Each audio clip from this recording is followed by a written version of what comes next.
Thanks for joining us. In our first story, scores of TAKORADI residents have embarked on a demonstration this morning demanding that the 4 missing girls be reunited with their families. The residents, all clad in red and black, say they want the immediate resignation of CID boss and the head of the CID in the Western region, Officer Amatepe, who was handling the case at the TAKORADI Central Police Station before his transfer. Pardon me for that. Now, speaking to JoyNews, spokesperson for the group Imagine TAKORADI, an advocacy group based in TAKORADI, Benjamin Mensah, said today's demonstration is just one of a series they will be embarking on across the country until the girls are reunited with their families. Let's hear him and other demonstrators who say they don't want bones, they want human beings.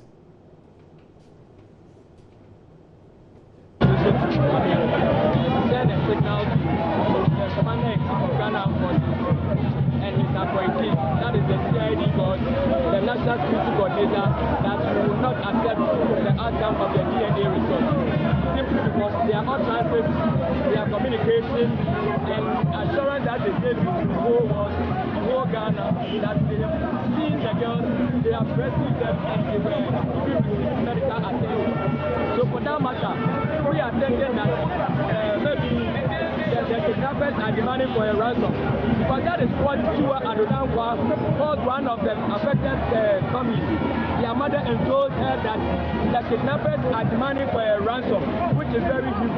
So we are just doing send a signal to the president that if he is sure that he is the one in charge, if he is sure that he is the one in charge, he should, as a matter of urgency, make sure that CID Tiwa Adodankwa step down.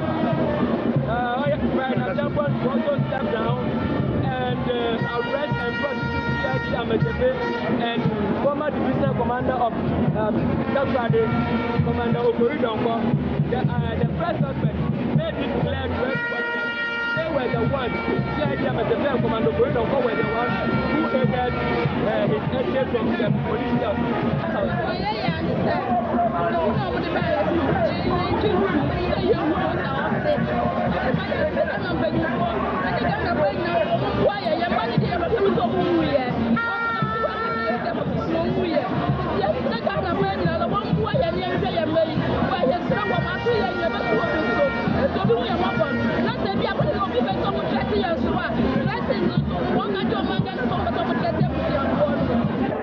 The police came out to tell us that they found bones, and then DNA went on, and they came back with a result that is that of the girls. And I mean, if you listen to the story from that of the family, you get to see, hear so much inconsistency from what they are telling us. And I mean, the resident will not take it that the bones really belongs to the girls. What they are saying is they want the girls back alive. And if of course it is that the bones belongs to the girls, then we are demanding the CID boss to step down because their office is not a victim of. Let's stay on this story, and my colleague Nathalia Kwanza has joined us live with more. Ina, I'm sure the demonstration is over by now. What was the outcome? Yes, Daniel. So they had walked through the principal streets of Secondary TAKORADI. For the first time, these demonstrators were allowed to pass through the market circle. From there, they went to give a petition to the regional minister, but he wasn't there as of the time they went there, so someone received it on his behalf. He has promised them that he's going to work, or he's going to forward their petition to the right office as written in the petition. So, Ina, they marched from TAKORADI to Secondary? Yes, they marched from TAKORADI. Some of them marched, and then some of them were bussed. They brought about 3 buses with people from residents around Secondary TAKORADI. You can talk about people even came from Secondary, Ekwasi, and all that to join the demonstrators today. Today, most of them were mothers, I mean, from ages of 40 and above, with a few of the youth to depict how they really feel, the pain that the mothers are going through. So what's next from here, especially for this group? Yeah, so there is going to be a series of demonstrations, as you heard them say. This is the first of its kind. They are, after a month, if they don't hear anything positive, they are going to embark on another one. They plan coming to the Parliament House to bring out their frustrations. Right. Thank you very much, Natalia Kwanzaa, for joining us. Away from that story, one of the architects of the June 4 uprising, Major Retired Osahene Boachejan, says the government's alleged foiled coup attempt has a tendency of inflaming the country's military and could spell doom for the country. Shedding some light on the latest developments, the former retired army major played down the seriousness of the issue government had publicly informed the country about and arrested 3 persons on. Now, these 3 suspects are currently facing charges of conspiracy to manufacture arms and ammunition without lawful authority and possession of explosives and firearms without lawful excuse. According to Mr. Jan, there is no merit in the government allegation. He spoke to our sister station, Adum TV. I can understand why they have to do what they have, because the government is in trouble. Yes. I mean, everything they touch has gone wrong. Traditional chief pitched against another traditional chief. You know, free SHS is neither free nor fair, you know, because I have people come to me asking for money to organize holiday classes for their wards. How free is that? You see, and so forth and so forth. Go and ask the parents or associates of the TAKORADI girls and ask them whether they are happy with what's going on in Ghana today. You see, so all of that and many more that is too long to list made this government very nervous. Because you have only 1 year left. There's nothing wrong in losing an election. So we should not encourage them to think that they can create any coup mentality in this country. In a kind, we call it coherency story. I was here funny serious because on my surveillance for 15 months, on my studio, Were you a party of the surveillance? No, was I a party? No. So we cannot discuss confirm the truth or otherwise of this story. Okay, so that's why I would invite us to listen patiently to the story from the courts. And if the story is true, it's going to be challenged by their lawyers. And then we can tell from the 2 accounts which to believe and which not to believe. Imagine say 15 months, and it's okay for them to come out with what they are saying. Say, no question of your person, yes, BBC. Oh, 1 week is enough. Okay. What's wrong with catching somebody after 15 months of it? You have got the tact evidence and taking them to court. What are you afraid of? So that my beef is that at the same time that they were, they taking them to court, you have taken precedence over a mere report that you have caught some people plotting the coup, and the account does not suggest that what they were trying to do is a coup for any stretch of imagination. This particular incident has a tendency of inflaming soldiers and professionals. It makes, even though retired, makes also us very concerned and angry. And some of us have our children and cousins and nephews still in the service. So you are creating a coup psychosis as a way of solving your problem, and you are replacing it with another set of problems, which is not advisable at all. Because that's why I always insist that you shouldn't describe me as a security expert. A security expert, yeah, you can be a professor of security without holding a gun. But there's a difference. According to this man, according to this man, according to this man, makes you only an expert, but not make you a practitioner. Unfortunately, say, when they are giving information of that nature to the public, they should see it. They are not under pressure. If you have caught the people, you have caught them. You take them to court, and the information will come from the court and not from the government. Because the way I package information suggests to say, they are not serious. If we all agree that we should elect our leaders through the ballot box, but not through the bullets, then we should not entertain any suggestions of coup making in this country, especially if it's designed to overthrow a civilian, unarmed civilian administration like this one. It's not a fair contest. You see, so I wouldn't want to. If it was a military regime, I would take my conscience and say, hey, let's go after it. Because it's not good for us. Are you with me? So we should sift the information carefully and avoid doing propaganda with it. Let the truth come out and know where the truth lies and the appropriate punishments. There should be no behind-the-scenes political control of the trial. I would advise that, because if they do, it can backfire. So at what point will the appropriate charges be held against these three suspects? Deputy Attorney General Joseph Dindiok Pemka has been given some explanations on the Super Morning Show. It's about manufacture, and it's also about possession of weapons without lawful authority, contrary to Section 192 of the Criminal and Other Offences Act of 1960. And basically, I think I need to shed light on this. That is a very, very serious charge, and people do not actually think that it is. But let me make it very clear and categorical that the charge of possession of ammunition without lawful authority is a third-degree felony.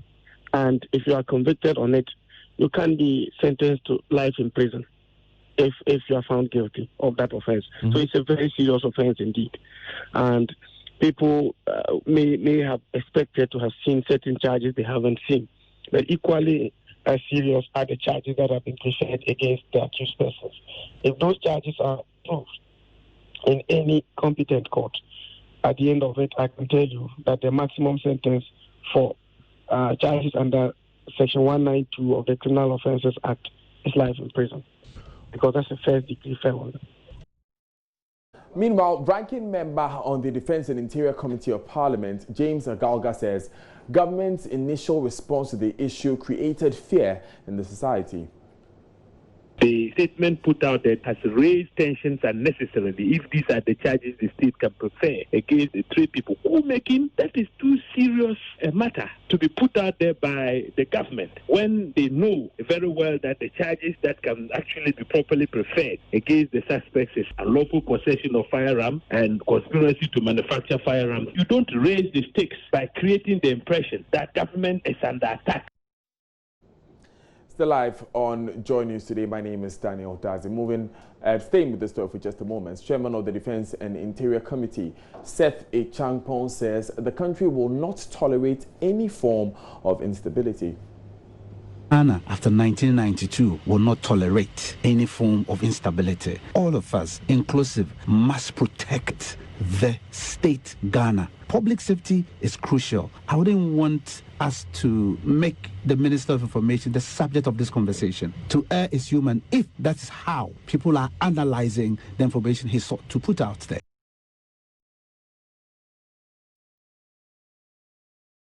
Away from that story, the Ghana School of Law has recorded another mass failure in this year's entrance exams.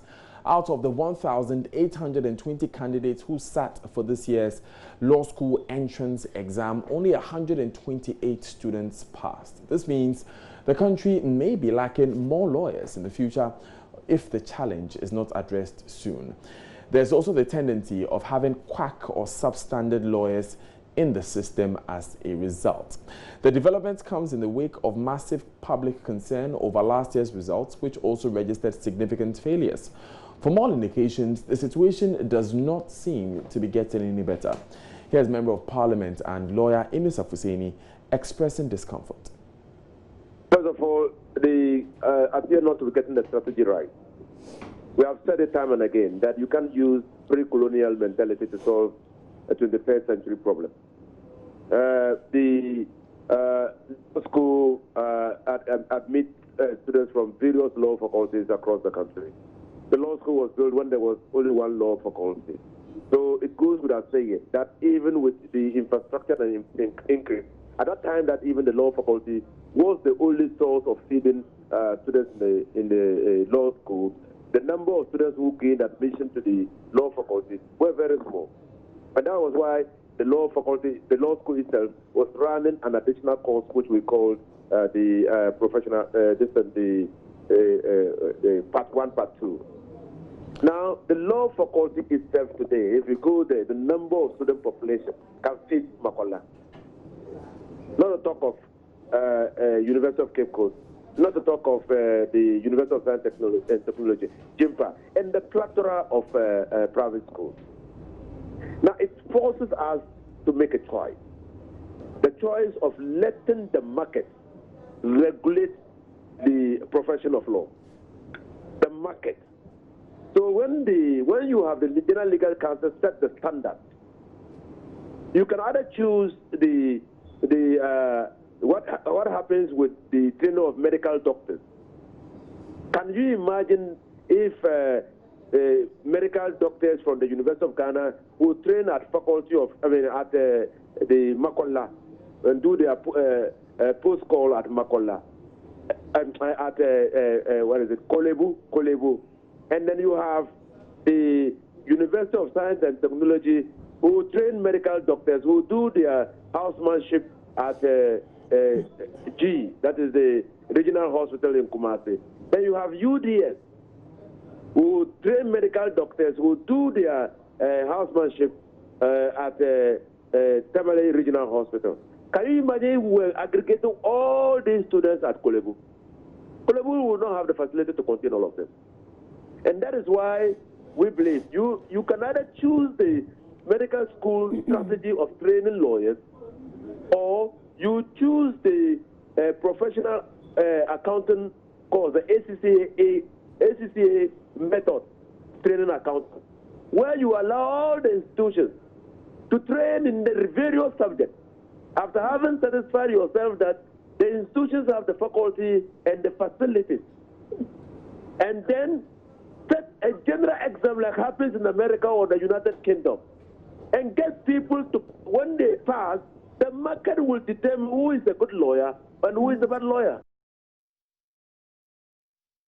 Now, Deputy Attorney General and member of the General Legal Council, Joseph Dindiok Pemka, has been admitting that the problem is indeed a space issue.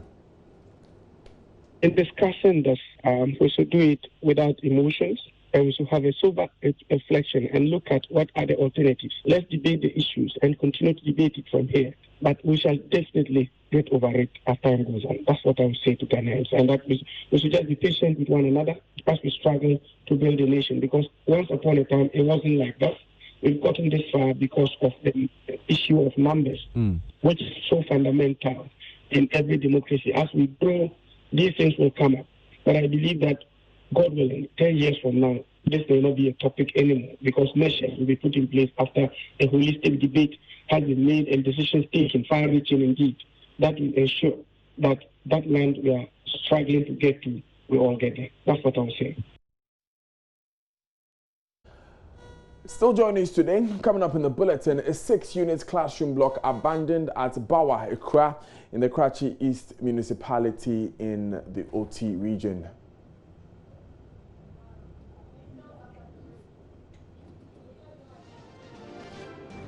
We tell you how it's affecting the pupils after this.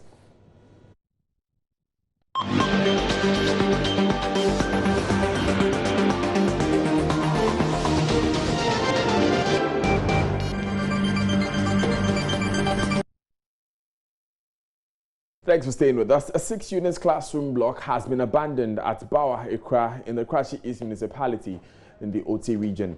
Pupils are currently learning under harsh weather conditions as a result. Several attempts by the community to have the school blocks completed and used have failed. Correspondent Peter Senu visited the community and filed the following report. What's your name?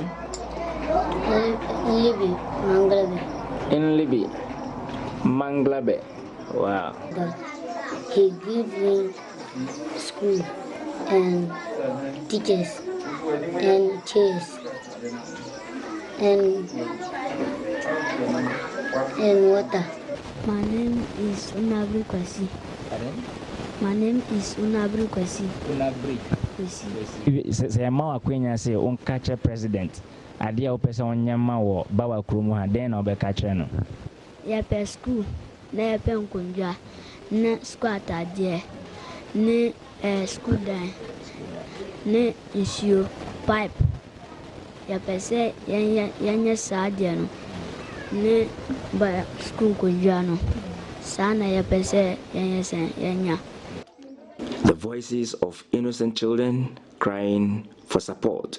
That is their plea to Mr. President, in that they needed a classroom, at least a befitting classroom, not what you have seen. At least they need a concrete block, and then they want their classroom to be cemented for them.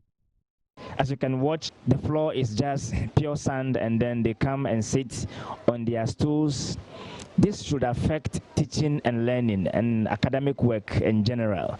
It means that they will have to write on the stools they are on. The classrooms are very small for this number. Some parents added theirs.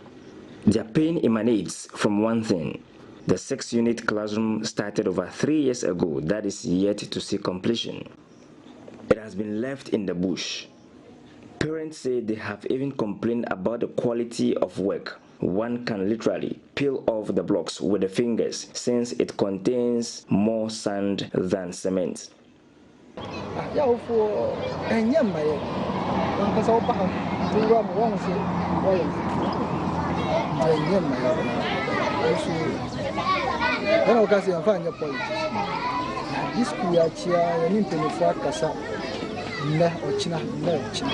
Na school dana mama tuwana moja. Ya 200. They are not satisfied with the condition that which the children live. Of course, myself, I have been soiled with the sand. That is the situation here. And so we move to the mama, and then we just briefly. Nyakaila Ujiji. Nkonyenye Agbediam Florence. Ba kope. Evinyo le fi ameton. Breku school amenyo na mikra. Kaka devio no cho school va femela. No do awu gbe ya. Nyaga nya fi aga troju. For the pete ne exam do an our exam people se pete pona ne chile jaja kwa devio people se exam people se pete pona ne chile jaja kaka ne po eti do kwa pa pete aya pe me mo ma te no school me do eti amaten devio maten na yo teacher o se maten tane gbe ke ti do kwa teacher o se maten. What she briefly want to tell us is that it's just the same complaints though, that the floors are not cemented, the roofs the structure is not befitting, and so anytime it tries to rain, they close the children to move to their various homes, and that when they come home, they are almost always very dirty, and that when officials come to, take record or take inventory of the school, things are not in good shape. They are not just satisfied with the situation at Bawakura. However, before this 6-unit block see the day of completion, teachers and pupils would have to endure the dust and the stress under this structure. Children sit on broken desks for classes. Those who did not bring seats from their homes would have to stand for studies. The kindergarten have their studies under this mansion, and studies grind to a halt anytime it threatens to rain. The appeal is simple: teachers, school building, and furniture. But one more: water, which we shall talk about later. Our appeal is that they should come and complete. The building is being there, so they should come and complete the facility for us. When the building is completed, I hope the children will have safe and then good learning place. These stones have been brought by the pupils to be used as tiles on the ground to ameliorate the effect of the dust. Access to education must be supported fully by quality education. For JoyNews, Peter Seno, Bawa. Now, family planning is what it's called, and what it was called, and the campaign was massive many years ago. But for women in the Volta region village of Mangotideke, there are children and pregnant mothers everywhere. Now that the community has been provided a birthing center following a JoyNews documentary, JoyNews' Gifty Andapia has been speaking to them about family planning as she profiles 4 young women, 3 of them teenage mothers, and all of them school dropouts. Happy Go was only 19 years old when I first met her. She had 1 child then. Today, I am meeting her again. She has had 1 more and has a 3rd baby on the way. When I deliver this one, I'll take a break, but it's left with 1 more. Happy had freshly dropped out of school, and occasionally she cooked for the man who made her pregnant. Now, she lives with him, but she relishes the idea of going back to school. Like in many villages, teenage pregnancy is very common here. As a matter of fact, the teenagers live with their husbands. Jennifer Agbasa's husband tells me his mother-in-law says his wife is 19. Jennifer seems a bit younger, but she tells me she has been married for 2 years. She's carrying her first child. Jennifer dropped out of school at class 3. We were evicted from where we lived. I had no option but to sleep in town. Jennifer's story does not really add up, but she also says she'd like to go back to the classroom, even if she has to start at class 4. Daniel Ajaho, her husband, would not allow that. She will not go. If she goes to school, she will leave, so she will be a seamstress. One of the most touching stories I heard here at Mangotideke is that of Precious. Precious is 19 years old. She has had 1 child and is expecting a 2nd. She dropped out of school in the first term of her first year at Enum Senior High School. But her story may sound very familiar to many. My mother, the woman that I stay with, the woman said that she did not have enough money for paying my school fees. She desires to go back to school also. But like the others, she is not sure she can do that with 2 children on her hands. Besides, her husband, who wants more children, may not allow it. You are saying that, but not me who is saying that I will have 4 children. He is saying that because I'm not the head, he is the head for me. So whatever you said, that I could do. After my conversation with her, however, she promises to convince her husband to stay at 2 children for now. Blessa Kakbo is about the only woman here I've interacted with who is able to express herself evenly. Bless has completed an NVTI course in auto engineering, a program sponsored by the Ministry of Gender and Social Protection, but which ended in 2013. I want to be an engineer, auto engineer. But now, when I get out of that place, my parents don't have money to send me to the other side. So I joined a man. So I'm with him now. But he said he don't have money again. If I can get somebody to sponsor me to go back to SS, I'll go and do general arts. I want to be a nurse. That's what I planned for my future before. In fact, she wants to try government's free SHS, but she says she needs someone to take her through the necessary processes and will do so once her 6-month-old baby is grown enough to be left for someone. Like the others, the number of children Bless can have is dependent on what her husband says. I'm with a man. If the man said 2 is enough, then it's okay. The last time I saw Bless, though, she has had some family planning injections. She still has general arts on her wish list as a course to pursue so she can become a nurse. But if that does not happen, she wants to continue in auto engineering so she can fix vehicles. This is the story of several women here in Mangotideke, and it is one of the reasons why the chief executive of the district must hasten to have a nurse posted at the new delivery center gifted to the community. Heartbreaking story there. You're so live on JoyNews today. Coming up in business, aggrieved customers of GN Savings and Loans in the Central Region ramp up pressure for the release of their locked up funds. Business have collapsed. We have broken homes. We beg before we eat. Yet we have our own money seized at GN Savings and Loans without any justification. There's more on this when we come back.